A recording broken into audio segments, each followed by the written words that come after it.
Indeed. I call the honourable member for Moreton. Thank you, Deputy Speaker. The Prime Minister, BC, before the coup in his previous incarnation as Communication Minister, promised all Australians that have access to the NBN by the end of 2016.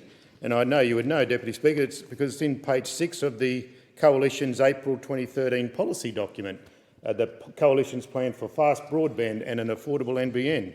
On current estimates released by the government, the people in Moreton will be waiting until 2018 to get Mr Turnbull's second-rate NBN.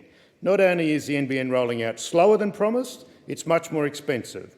The original costings for the second-rate NBN was $29.5 billion, as priced in the April 2013 document. The cost has now ballooned to $56 billion. Malcolm's mangled monster has doubled in cost. The Moreton residents are concerned about the very poor internet service they have at present, and further delay adds insult to injury. Under Labor's NBN, 93% of homes and businesses would have been provided with a super-fast version of the NBN, fibre optic cable delivering speeds of 1 gigabit per second.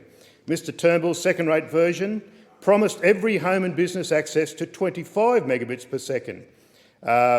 By the end of 2016, Mr Turnbull has failed to live up to even that second-rate promise. The Abbott-Turnbull government have managed in under 2 years to increase the deficit, increase unemployment and spoil the NBN, the device that was going to boost productivity for so many Australians. My Moreton constituents will be paying twice as much for a service that is nowhere near as good as the Labor plan and is taking longer to deliver.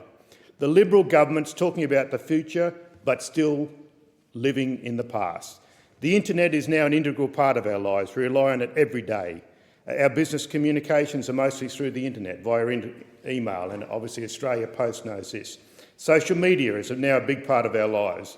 We connect to our peer groups through that medium on a regular basis at work and at home. Services are becoming more accessible remotely through the availability of Skype and other face-to-face video conferencing. There are huge benefits to remotely accessing services such as health, and not just to people in remote areas, even in suburban Brisbane. Time is saved through less travel and less congestion on the roads for people in suburban areas like Moreton. These services are available in some industries now, and they will become much more common when we all have access to high-speed internet. Sadly, that will not be until by the end of 2016, as promised by Mr Turnbull as Communications Minister, and for some people in my electorate, this will not be until 2018 and beyond.